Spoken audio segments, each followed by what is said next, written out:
The first time I heard my own words in Vanessa's mouth, I nearly choked on the stale conference room coffee. It was a Monday morning briefing standard fare, the kind where the air smells faintly of perfume, anxiety, and burnt hope. Vanessa, the director of communications, stood confidently before the leadership team, presenting a strategic vision that, to the untrained ear, sounded like her usual sharp insight.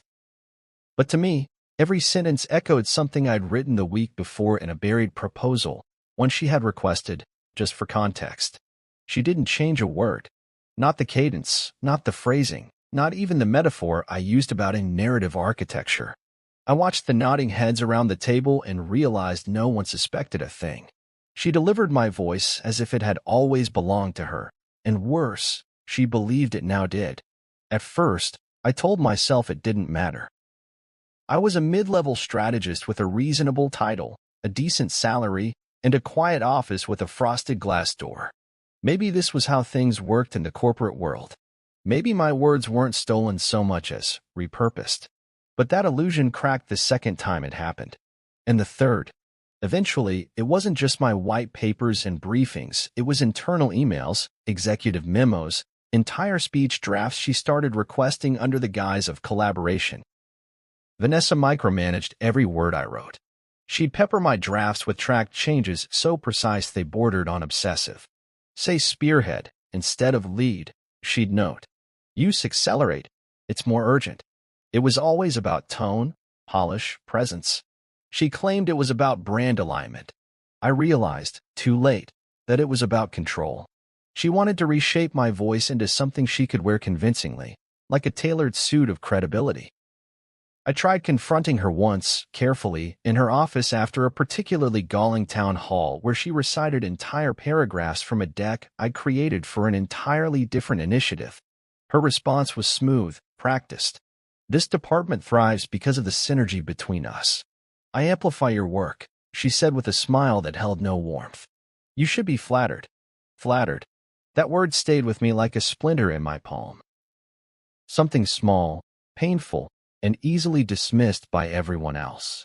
For a while, I kept fighting. I kept drafting better, sharper content, documenting everything. I tracked version histories. I emailed myself backups. I dropped hints to HR that somehow never became formal complaints. Vanessa, in return, doubled down. She invited me to meetings under the pretense of mentorship, only to criticize me publicly for minor errors. She withheld credit so subtly that even I began to question whether I had imagined the origin of the ideas. She didn't just steal words. She drained me of confidence in the quietest, most insidious way.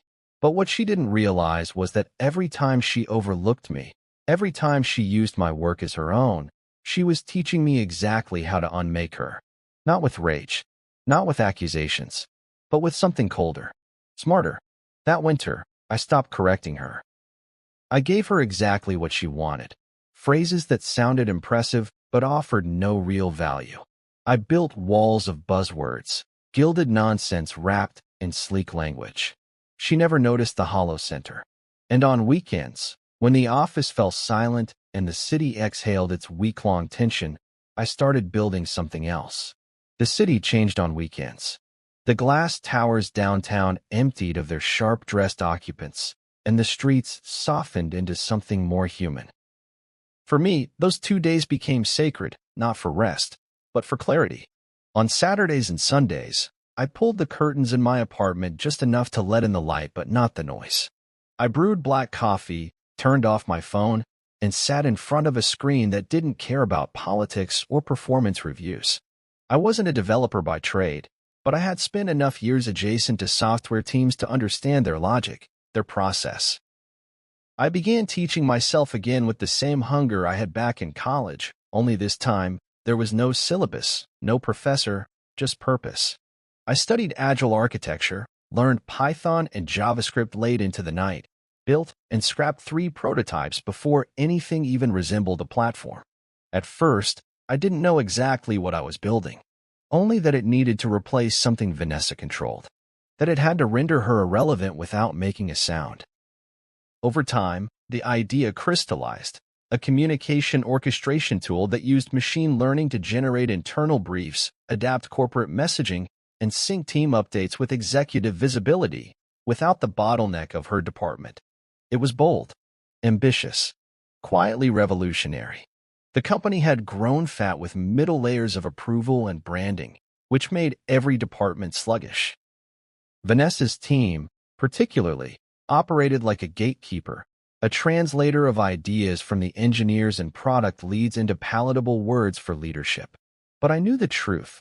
Most of what they did could be automated or streamlined with the right platform. What they added in polish, they subtracted in speed and clarity. Every Sunday night, I backed up my code under an innocuous project name, saved all documentation on a private cloud, and returned to work Monday morning like nothing had changed. Vanessa would call me into her office, toss red lines across my latest memo, and launch into another passive-aggressive masterclass in dominance disguised as mentoring. I nodded, accepted her edits, took notes I never intended to use. But the platform grew. I named it Pulse Frame.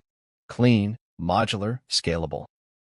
It pulled input from department heads, analyzed tone and strategic alignment, and generated communications that were not only accurate but hyper-tailored for each executive's priorities. Where Vanessa insisted on gatekeeping messaging, Pulse Frame democratized it. It offered transparency, speed, and, ironically, a voice truer to the source than her curated scripts ever could. The first person I showed it to was Aaron from engineering, a cynical but brilliant guy who had grown disillusioned with how long it took his updates to reach the C-suite.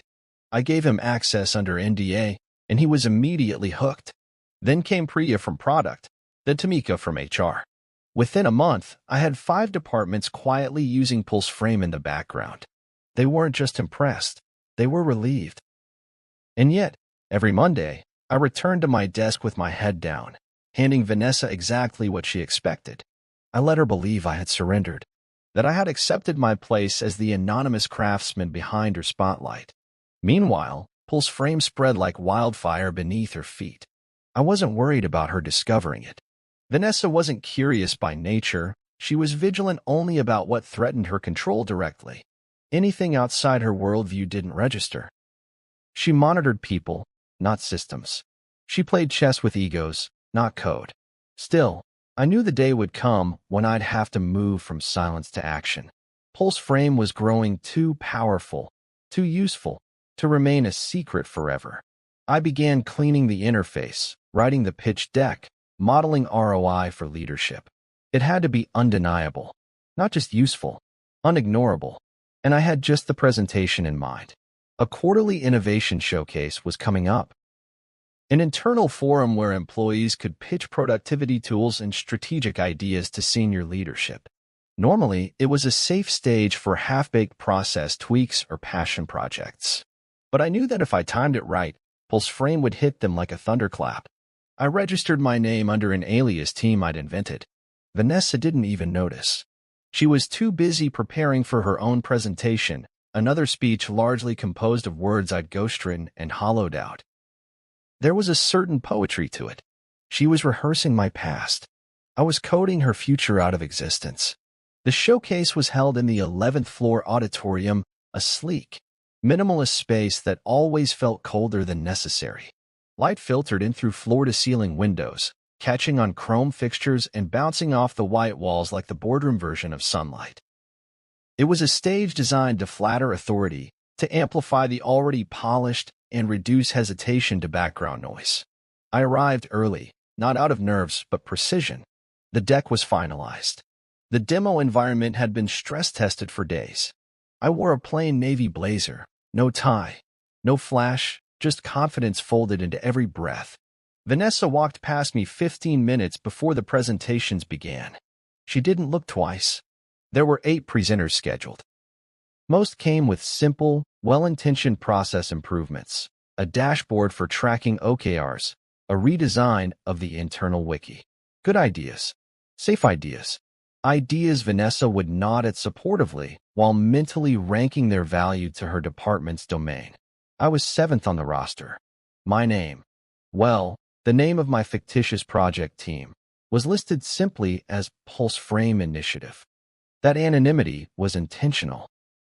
I wanted the room's attention before the politics began, before anyone could pre-frame the idea in terms of turf or titles. When it was my turn, I walked calmly to the podium, dimmed the lights with the tablet, and let the first slide fade into the screen. Communication without friction.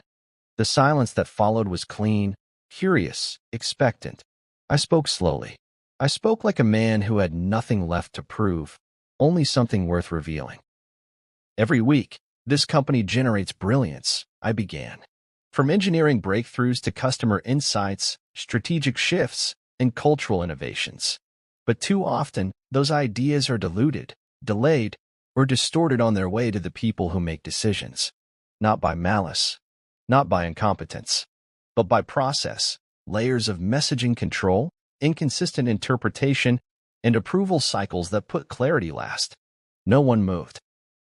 Not even Vanessa, though I could feel her eyes narrow somewhere to the left. I stepped aside as the live demo began.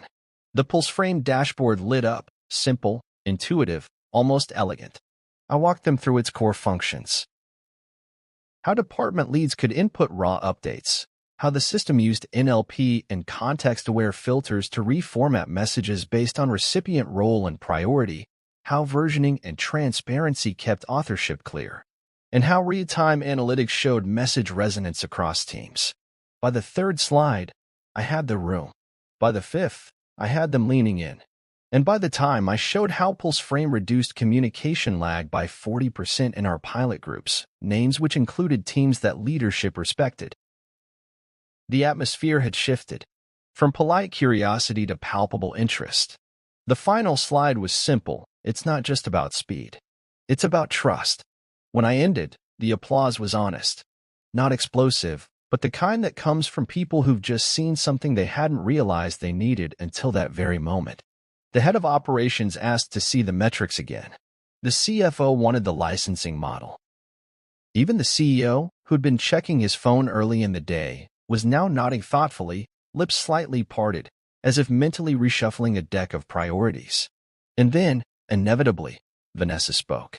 From her front row seat, she cleared her throat and smiled, but it was the kind of smile a shark gives a wounded fish.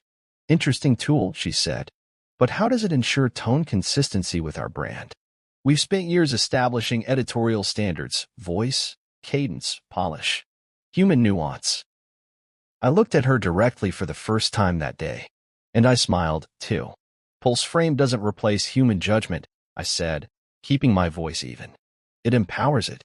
It lets the actual experts, engineers, strategists, product leads speak clearly, while still providing contextual tone modulation. Think of it as a smart assistant, not a censor.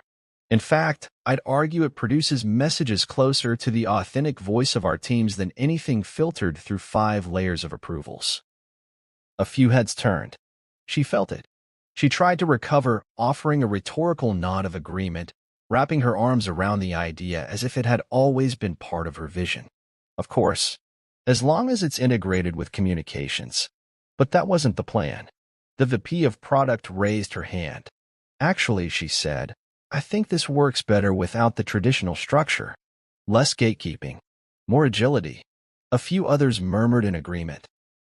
In that moment, something irreversible shifted. Not because I had embarrassed Vanessa. I hadn't. I had simply become undeniable. Later that afternoon, the CEO's assistant emailed me. He wanted a one-on-one demo. And for the first time in months, I closed my laptop with no edits waiting from her inbox. She hadn't just lost control. She hadn't even seen it coming. 3 days after the showcase, my calendar filled up like a tide coming in. Quiet meetings with senior leaders. Curious emails from people who had previously skimmed my memos. The Pulse Frame deck circulated faster than gossip, and each question I received was less about the product and more about timing, when it could roll out, how soon it could scale, what departments were next. No one asked where Vanessa fit into it. Not even once. Her silence was strategic at first. I could feel it in the way she stopped replying to my updates and started looping in other managers for no reason at all. She scheduled sudden reviews of departmental role clarity and began drafting frameworks about comms integration in agile ecosystems. These weren't defenses. They were distractions, flares launched in a sky already brightening with the dawn of something new. When the official email came, I was in a meeting with the Chief Strategy Officer.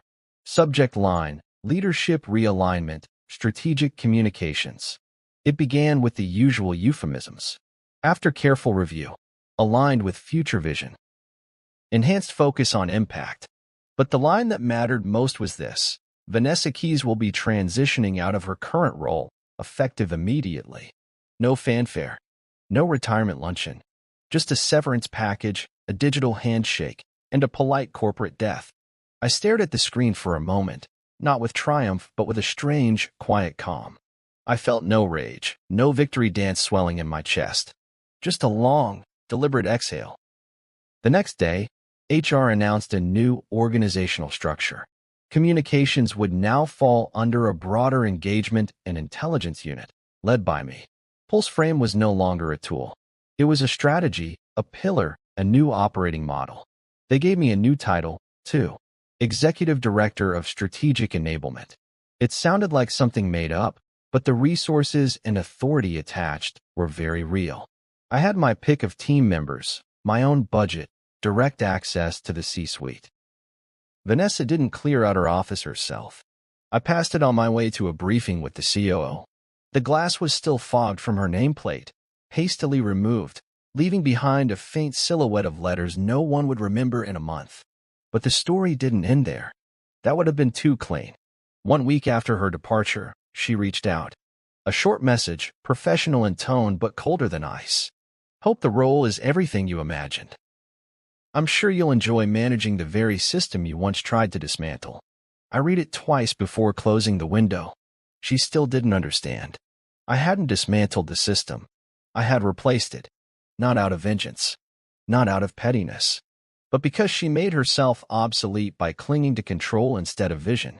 By believing that power comes from ownership of ideas rather than enabling their flow. The irony was sharp. She'd spent years perfecting her tone, her brand, her polished scripts. And in the end, it wasn't her message that endured. It was mine. Not spoken by someone else, not hidden behind someone else's name. Mine, coded into the system, structured into the workflows, etched into the way the company now moved. And it moved without her. In the months that followed, the company changed in ways both visible and invisible. Communications moved faster, not because we talked more, but because we no longer talked past one another.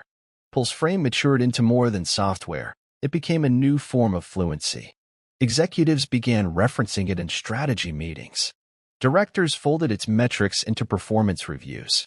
Entire workflows reorganized around its clarity. But the most surprising change was how little I needed to say anymore. I didn't grandstand. I didn't post triumphant memos or give TED-style speeches about vision. Instead, I became a quiet force at the center of something living. I asked better questions. I removed roadblocks. I let good people speak without rewriting them. That alone made me more dangerous than Vanessa ever was. One evening, 6 months after her exit, I found myself walking past the building where we used to work late together, her micromanaging drafts, me trying not to flinch every time she reached for the red pen. The lights were still on. Someone else now sat in her office, rearranged the furniture, repainted the walls a warmer color. I didn't miss her. I didn't hate her either. What she did to me wasn't personal, not in the way it might have felt back then. She behaved exactly as she'd been rewarded for behaving, clinging, controlling, colonizing the brilliance of others. The system had rewarded her performance. It was only when a better system emerged that she lost her place.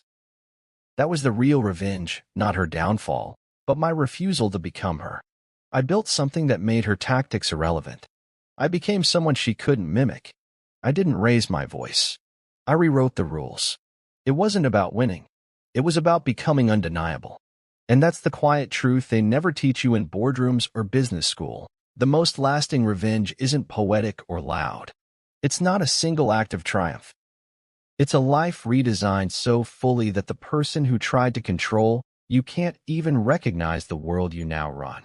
Somewhere out there, Vanessa may still be telling herself stories. That she was pushed out by politics. That her methods were misunderstood. That she was ahead of her time. Let her. I have no interest in correcting her anymore. Because now, when people speak in meetings, when they share ideas, when their voices travel cleanly and land with impact, I hear a different kind of echo, not of her voice and mine, but of mine and everything. If this story spoke to something buried deep, something silenced, underestimated, or dismissed, don't keep it to yourself. Share it with someone who needs a reminder that quiet power is still power. Like, comment, and subscribe for more stories of betrayal, reinvention, and calculated redemption. These aren't just stories. They're blueprints. Because sometimes, the best revenge isn't loud. It's living better with the receipts.